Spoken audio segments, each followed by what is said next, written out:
రాకిన తర్వాత కత్తి పెట్టిండు. కత్తి పెట్టి రేయ్ నీకు యేసు గురించి తెలుసా అన్నాడు.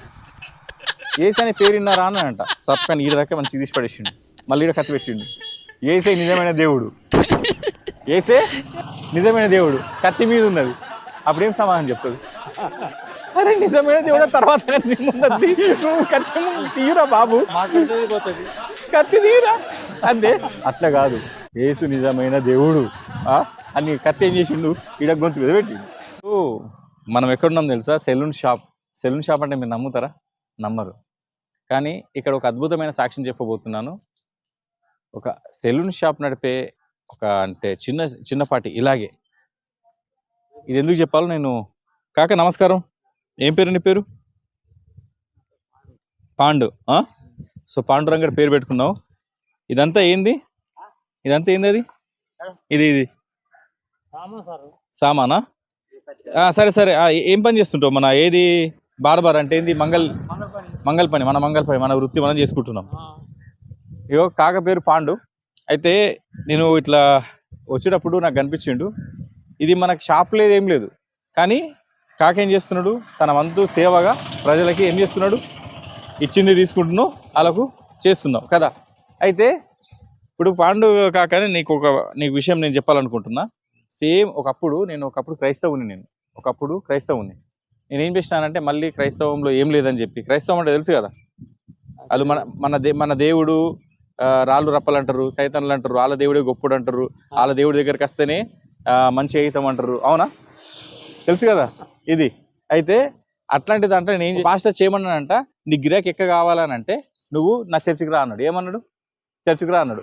ఇప్పుడు నువ్వు గుడికి పోతావు కదా, పోవా? ఇప్పుడు నువ్వైతే గుడికి పోతావు. ఇప్పుడు నువ్వు పని చేసుకుంటున్నావు. అయితే గుడికి పోయినప్పుడు ఏదో ఒకటి శనివారమో లేదంటే అమ్మవారి దగ్గరకో లేదా శివుడి టెంపుల్కో ఇట్లా నువ్వు పోతావు. నువ్వు చుట్టూ అంటే ఏమన్నా ప్రదక్షిణ చేసి వస్తావు. నీకు మనసు ఉంటేనే గల్ల పెట్టలేమన్నా ₹2 వేస్తావు, లేకుంటే అది కూడా ఇయ్యవు. లేదంటే అలా తీర్థం ఇచ్చింది తాగుతాం, వస్తాం. నీకు అక్కడే ఏ పూజారైనా కానీ నువ్వు నా గుడిలోకి వచ్చినావు కాబట్టి నువ్వు ఎంత సంపాదించినావు దాంట్లో ఒక 10% తీసి ఇచ్చేయాలని నాకు అంటాడా? అంటే ₹100 సంపాదిస్తే ₹10 తీసి ఇవ్వమంటాడా? ₹1000 సంపాదిస్తే నువ్వు ₹100 తీసి అంటాడా? అన్నాడు కదా. మన ఇష్టం కదా. కానీ అక్కడ అట్లుండదు అన్నమాట. అక్కడ కనుక నువ్వు ఒకసారి పాస్టర్ దగ్గరికి పోయినావు అనుకో, ఖచ్చితంగా నువ్వు సంపాదించిన దాంట్లో ఎంత ఇవ్వాలా? ₹100కి ₹10 తీసి పక్కకు పెట్టేసి నువ్వు పాస్టర్కి ఇవ్వాలా. అర్థమైందా నేను చెప్పేది? అయితే ఆయన పోయిన తర్వాత కొన్ని రోజులకి అర్థం చేసుకున్నాడు. ఏమని అర్థం చేసుకున్నాడు? నా బిజినెస్ అంటే నాకు ఇట్లా ఎక్కువ మంది రావాలంటే, ఎక్కువ మందికి షేవింగ్ చేయాలని, కటింగ్ చేయాలంటే ఏం చేయాలా?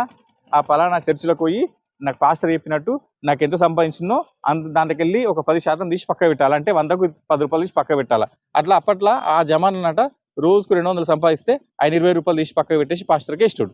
అయితే ఆయనకు ఒక రోజు ఏం చెప్పిండంట, నువ్వు ఒక్కడు వస్తే సరిపోతుందా? నువ్వేం చేసినావు? తినే దగ్గరికి గడ్డం తీసుకున్నందుకు వచ్చినావు. నిన్ను కూడా ఏం చేయాలినా?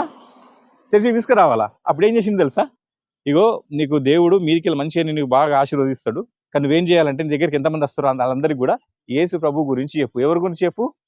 యేసు ప్రభు గురించి చెప్పు. ఏం చేయాలా? మళ్ళీ అందరినీ నువ్వు చర్చికి తీసుకురా. అప్పుడు నీకు దేవుడు విశాలంగా విస్తారంగా నిన్ను ఆశీర్వదిస్తాడని చెప్పిండు.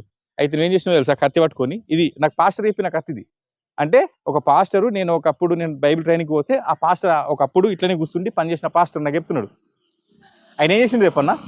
మొత్తం అది ఉంటుంది కదా నూరగా, అవునా? ఆ బ్రష్ తోటి రాకిన తర్వాత కత్తి పెట్టిండు. కత్తి పెట్టి రేయ్ నీకు యేసు గురించి తెలుసా అన్నాడు. ఏసు అనే పేరు విన్నారా అని అంట. సప్కాని ఈడ దాకా మంచిగా తీసి పడేసిండు. మళ్ళీ ఈడ కత్తి పెట్టిండు. ఏసే నిజమైన దేవుడు, ఏసే నిజమైన దేవుడు, కత్తి మీద ఉన్నది. అప్పుడేం సమాధానం చెప్తాడు?